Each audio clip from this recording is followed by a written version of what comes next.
Greetings, fellow Americans. On Monday night, the first votes in this presidential cycle were cast in the Iowa caucus. But the ivory tower media seems to neglect a few things. So today I'm going to give you my assessment on the results.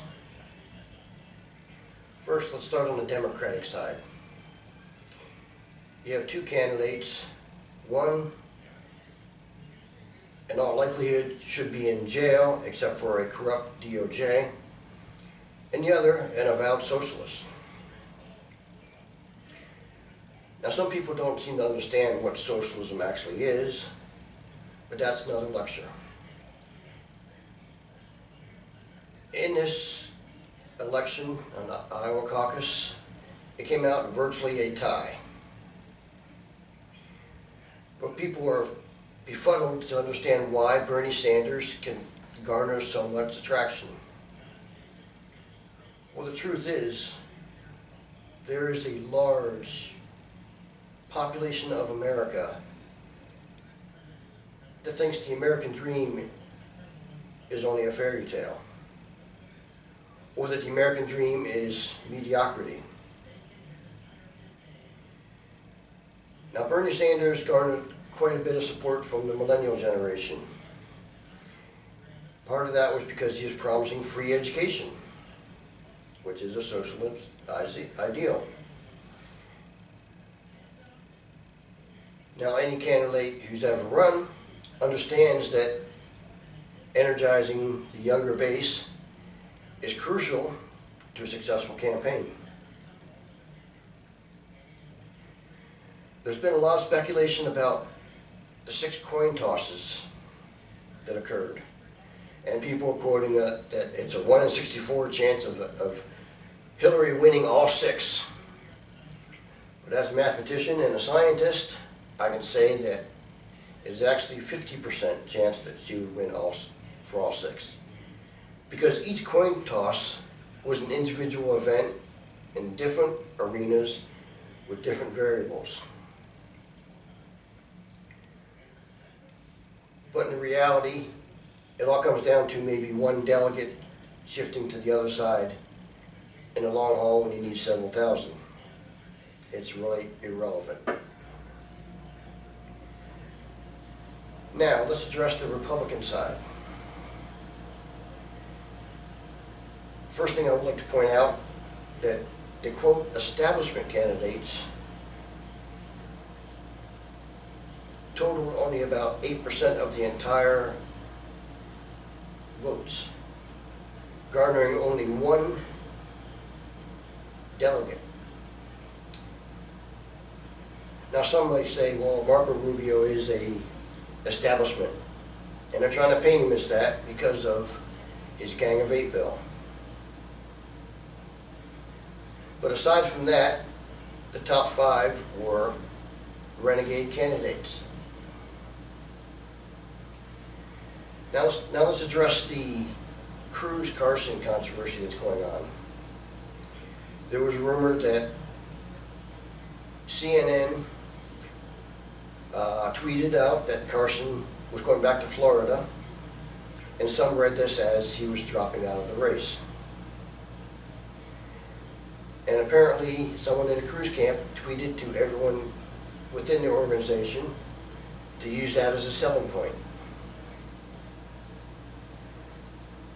Now, first off, a candidate who prides himself as being a conservative and a man of integrity and standing on his principles, your organization is also responsible for you. So I don't know if there's any repercussions within his organization of this. That's not my concern. But the true concern is, how much did this actually affect the results? Chances are it was minimal.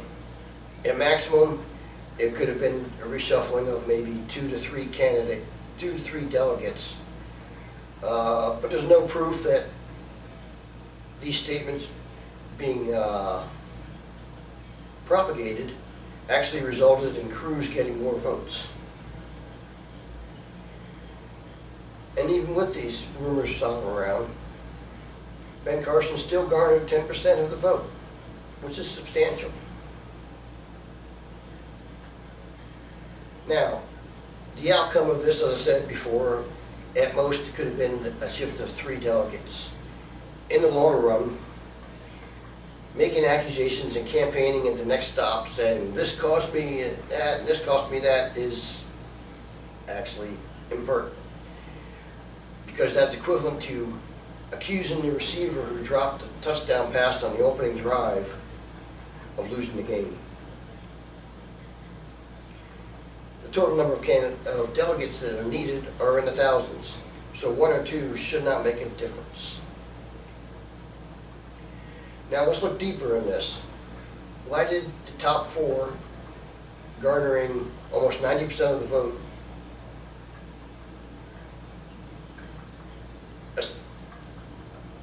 become the outsiders?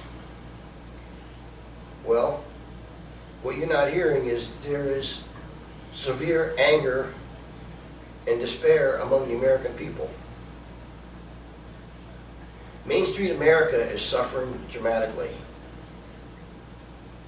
People wonder from month to month how they will in fact pay their utilities.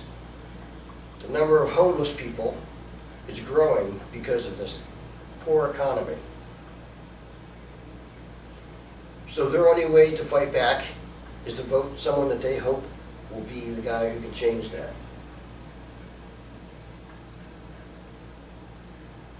Now, Iowa has traditionally been a conservative state whose winner has not won the overall count. Sure, there's a boost for finishing well in that caucus, but it's by no means guaranteed because we are still in a long race. Earlier this morning I saw that Senator Rand Paul had suspended his campaign and he finished 5th. Now, there's still a lot of anger and dissension among the American people, and they want their government back. They're tired of bureaucrats and politicians promising things and not delivering, which is why Donald Trump is doing so well.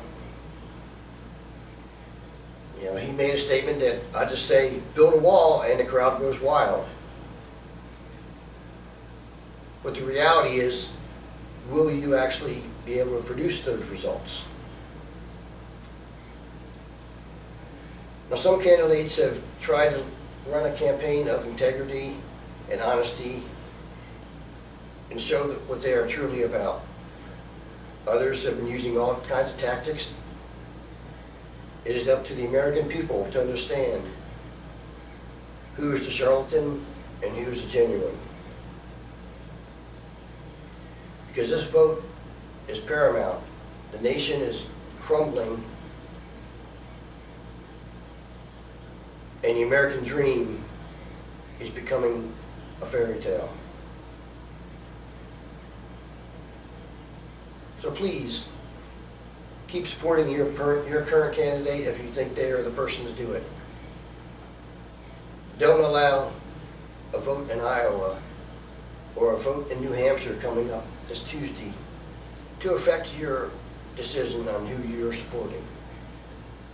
Support the person that you think will serve the best interest of America, not just your personal being. Thank you.